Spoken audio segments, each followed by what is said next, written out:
Good morning, YouTubers. Well, I'm back in the house and I'm going to be doing a bit more shooting with the red dot.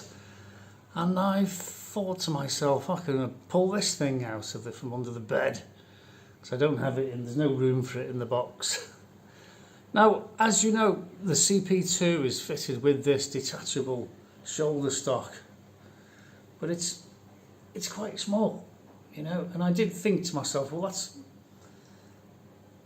potentially a good idea. I had a go with it, and it was a bit sort of not really, you know, so I took it off and it went to live under the bed. But now that I've got the red dot sight, I thought to myself, well, I mean, what was it I didn't like about the shoulder stock? Because in theory, you know, if you've got a shoulder stock on a pistol, it should be steadier and your accuracy should improve.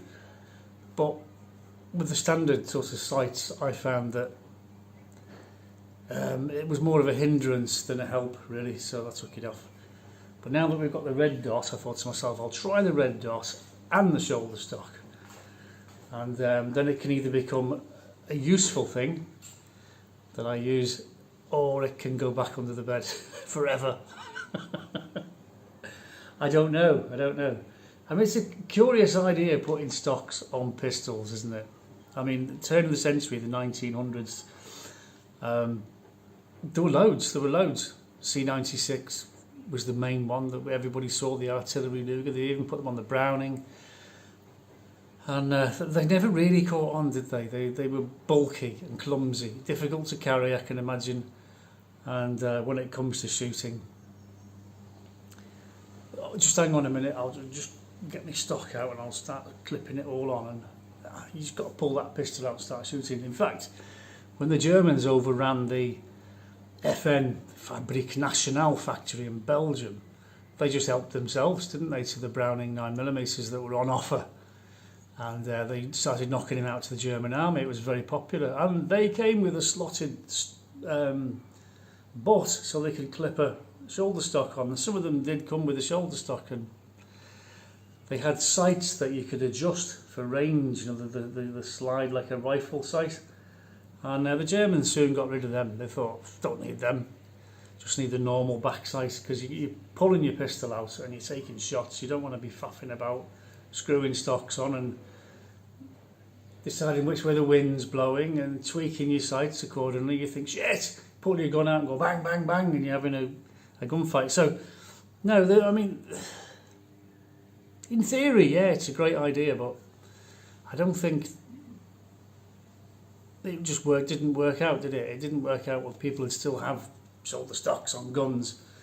I think the British have them again for some reason. But I think if I had one of those silly guns in England, I'd just fire it arm's length, whether it had a butt on it or not. Even if it has got a 12-inch barrel. I mean, that's embarrassing, isn't it? Anyway, that's a different story. So today I'm going to try the shoulder stock and the red dot sight and see how we get on. And I'll tell you all about it later. So here's our CP2 with the CP1 barrel on the red dot sight. We have to undo this. I never thought I'd put this butt back on again ever. I just took it off and thought, no. There we go. We remove that screw and that piece comes off. This corresponds similarly to that piece there. And that slots on like that. And then we put the screw back in. Being careful not to cross thread it, because it does cross thread quite easily if you're not careful.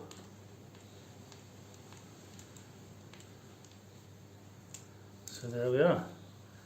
Take the cover off the sight, turn it on. Oh,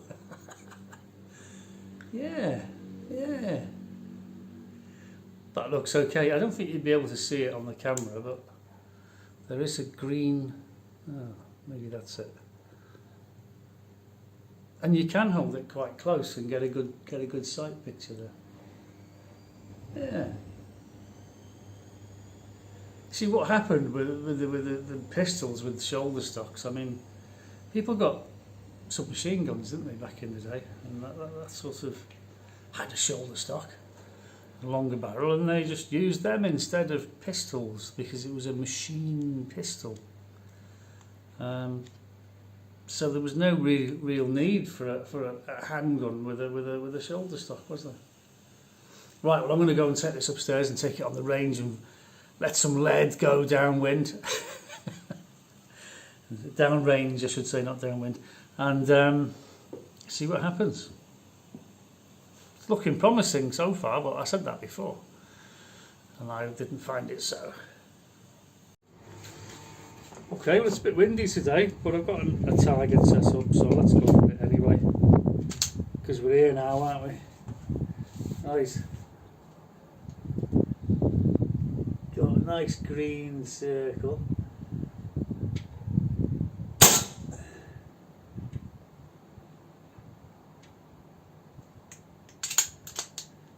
Didn't see where it went. 10 o'clock, outer.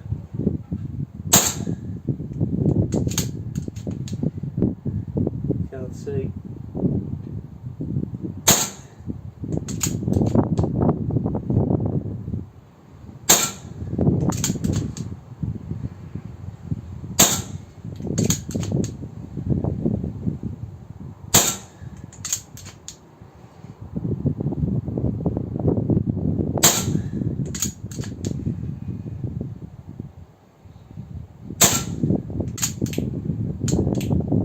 Last one went wide, so I've got two that have gone wide I can see from here.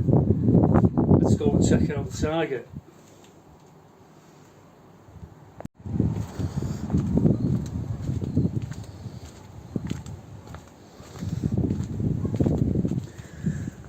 Wow.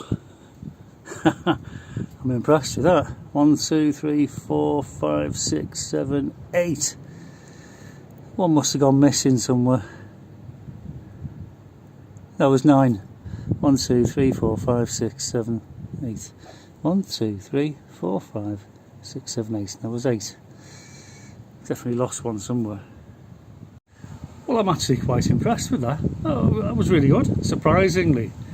They weren't particularly well aimed shots. I mean, they were just line them up and pot shot, and they're pretty good. So I'm going to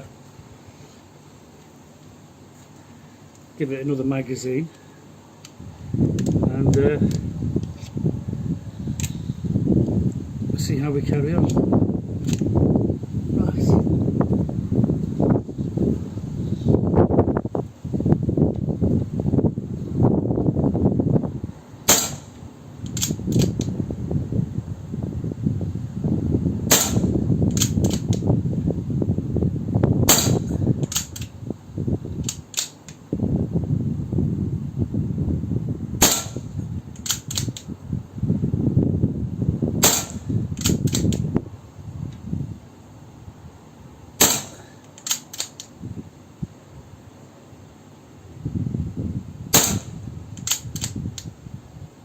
Last one, I think.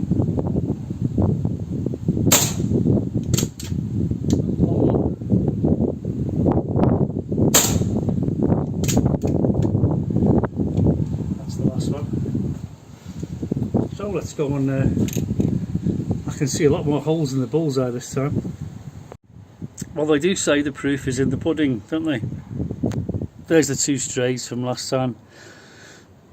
We've got a nice concentration within the black, so I'm very impressed with that indeed. Okay, the third magazine now. Had a couple more went wide.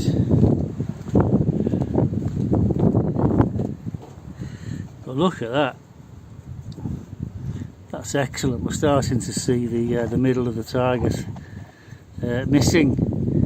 So that's excellent. I'm very pleased with that. Well, I have to say I am super impressed with that.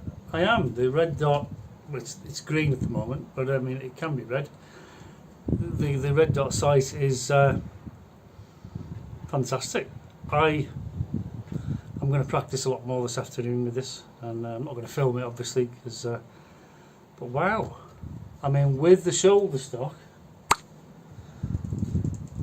the accuracy on that has gone up tremendously with the red dot sight, and you know, there's no way I would have achieved that just with two hands holding it out. So the stock does definitely work if you've got the red dot sight on there, as opposed to the iron sights, because the iron sights, don't forget, you're supposed to look down the iron sights at arm's length, and you can't do that when you're all squashed up here because you're not getting a really good sight picture, but you are with the red dot. And these, as you saw, the rate I was firing, and they weren't particularly well aimed shots. They were on target, and I fired. I could definitely improve that without a doubt. I'm really impressed. I like the red dot. I like it a lot, and that's a really cheap one. That's a 20 euros from China. It took weeks to arrive, but wow, might order a spare one.